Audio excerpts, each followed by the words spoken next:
जय हिंद, वंदे मातरम। कैसे हैं आप सभी लोग? आई होप सभी लोग अच्छे होंगे। तो जितने भी हमारे इंडियन नेवी, एसएसआर, एमआर के भाई हैं जो कि न्यू वैकेंसी का इंतजार कर रहे हैं बहुत बेसब्री से, तो न्यू वैकेंसी कब तक आएगी, उसकी आयु सीमा क्या होगी, सिलेबस क्या होगा, योग्यता क्या होगी, सैलरी क्या होगी, एग्ज़ाम पैटर्न क्या होगा, तो इस वीडियो में कंप्लीट डिटेल आपको हम बता देंगे। अगर आप अभी 12th पास हो या फिर 10th पास हुए हो और आपकी एज 17.5 से ऊपर है तो ये वीडियो आपको देखना चाहिए। और जितने भी भाई हमारे 1 नंबर 2 नंबर से पहले रह गए थे और उनको इनटेक 2025 में देखना है वैकेंसी, तो उनकी आयु सीमा क्या होनी चाहिए, इसके ऊपर मैं आपको कंप्लीट डिटेल में बताऊंगा इस वीडियो में।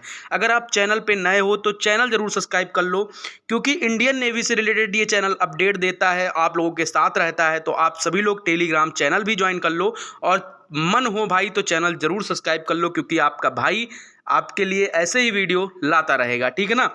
चलिए आगे बढ़ते हैं वीडियो में। तो सबसे पहले अगर हम बात करेंगे तो आयु सीमा की बात करेंगे, क्योंकि आयु को लेकर यानी एज लिमिट को लेकर बहुत ज़्यादा परेशान हो आप लोग। तो अगर मैं एज की बात करूं सबसे पहले, ठीक है ना, अगर मैं एज की बात करूं, एक मिनट थोड़ा सा, ठीक, ये तो सैलरी वगैरह हो गई आपकी। ठीक, अगर मैं एज की आपकी बात करूं तो भाई देखो आपकी एज लिमिट क्या रहने वाली है। एज लिमिट जो आपकी रहने वाली है 1 नवंबर 2004 से 1 नवंबर 2004 से 30, या फिर ये मतलब डेट आपको कंफर्म नहीं कर सकते हम, डेट ये वाली कंफर्म नहीं कर सकते, बट अप्रैल, ठीक है ना, अप्रैल 2008 अगर आप इसके बीच में हो तो आप न्यू वैकेंसी की तैयारी करें। मतलब आप हमारी बात अभी समझे नहीं होगे, ठीक है ना। मैं आपको आपको मैं पूरी बात अपनी समझाता हूँ। देखो सबसे पहले आपको देखो आपका जो देखो एज जो होती है भाई हर साल काउंट की जाती है। जो इनटेक 2025 वाली वैकेंसी थी वो आनी थी, बट वो तो मर्ज कर दी गई, तो उसका कोई मतलब नहीं आप लोगों को। देखो 1 नवंबर 1 नवंबर, ठीक है ना, 2004 से लेकर 30 अप्रैल भी हो सकता है, 1 अप्रैल भी हो सकता है, ठीक है ना। 1 अप्रैल 2008 के बीच में अगर आप हो तो आप न्यू वैकेंसी की तैयारी करो, ठीक है ना। ये चीज़ अपने दिमाग में याद रख लो। आई होप सभी के मतलब कि एज वाला जो भी डाउट रहा होगा वो क्लियर हो गया होगा। चलिए ठीक, आइए अब बात करते हैं इसका पूरा सिलेक्शन प्रोसेस का कैसे क्या है। तो भैया देखो सिलेक्शन प्रोसेस में मैं अगर एसएसआर की बात करूं, मैं अगर एसएसआर नेवी एसएसआर की बात करूं, तो देखो नेवी एसएसआर में आप सभी लोग जानते होंगे, लेकिन जो नए भाई बहन वीडियो देख रहे हैं तो उनका क्या है। देखो एसएसआर में बॉयज़ गर्ल्स दोनों भी फॉर्म अप्लाई कर सकते हैं, उसी तरह एमआर में भी बॉयज़ गर्ल्स दोनों अप्लाई कर सकते हैं। मैथ में आपके 25 क्वेश्चन आते हैं, इंग्लिश में आपके 25 क्वेश्चन आते हैं, साइंस में आपके 25 क्वेश्चन आते हैं, जीके में आपके 25 क्वेश्चन आते हैं, ओवरऑल 100 क्वेश्चन आपके आते हैं, ठीक है ना। ये हो गया आपका एसएसआर का। एमआर का हो गया कि भाई एमआर में क्या होता है, मैथ में 12 क्वेश्चन आते हैं, साइंस में आपके 13 क्वेश्चन आते हैं, और जीके में आपके 25 क्वेश्चन आते हैं। ओवरऑल आपके 50 क्वेश्चन हो जाते हैं 50 नंबर के, ठीक है ना।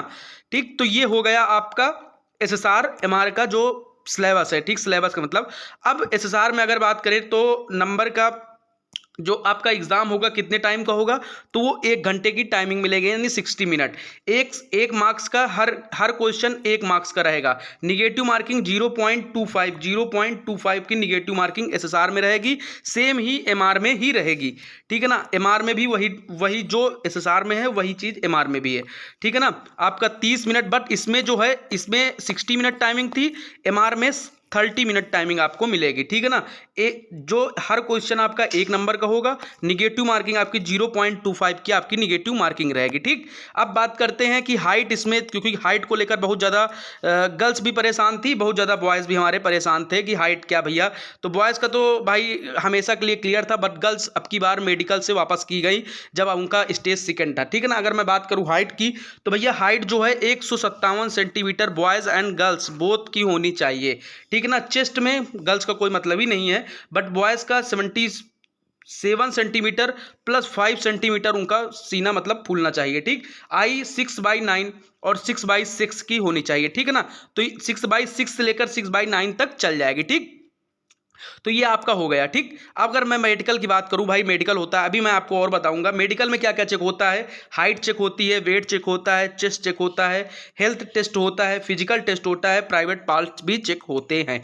तो ये आपका मेडिकल का हो गया, ठीक है ना, इंडियन नेवी का मेडिकल का हो गया। आई होप कि आपको जल्दी से जल्दी सारी इंफॉर्मेशन आपको इसी वीडियो में मिल जाएगी। ठीक, अगर मैं अब बात करूं भाई, ये हो गया आपका पूरा। अगर मैं बात करूं कि आपको देखो, अगर आप लोग 10+2 हो, अगर भाई आप 10+2 हो, ठीक, एक मिनट थोड़ा सा, अगर आप 10+2 मतलब कि अगर आप एसएसआर का फॉर्म अप्लाई करना चाहते हैं तो आपके पास PCM होना चाहिए, फिजिक्स केमिस्ट्री मैथ होना चाहिए। इसमें अब इन्होंने क्राइटेरिया रख दिया कि 50% मार्क्स भी होने चाहिए ओवरऑल, ठीक है ना, ओवरऑल 50% मार्क्स होने चाहिए।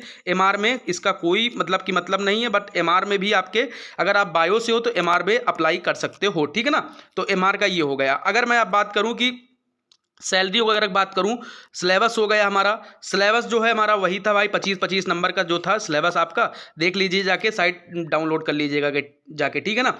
अगर मैं अब बात करूं कि आपका मेडिकल वगैरह पूरी जो प्रोसेस था वो हो चुका है। अगर मैं अब सैलरी की बात करूं, जो अग्निवीर की सैलरी मिलती है, सैलरी कितनी मिलेगी, देखो भाई, पहले साल आपकी जो सैलरी रहेगी, एक मिनट थोड़ा सा, ठीक है ना, थोड़ा सा कंप्रोमाइज़ करिएगा भाई, थोड़ा सा, ठीक है ना, थोड़ा सा वो क्या कहते हैं, ठीक। अगर मैं एक सेकेंड, हाँ, अगर मैं सैलरी की बात करूँ तो देखो भाई, सैलरी की अगर मैं बात करता हूँ तो सैलरी देखिए, आप लोग सैलरी देखिएगा।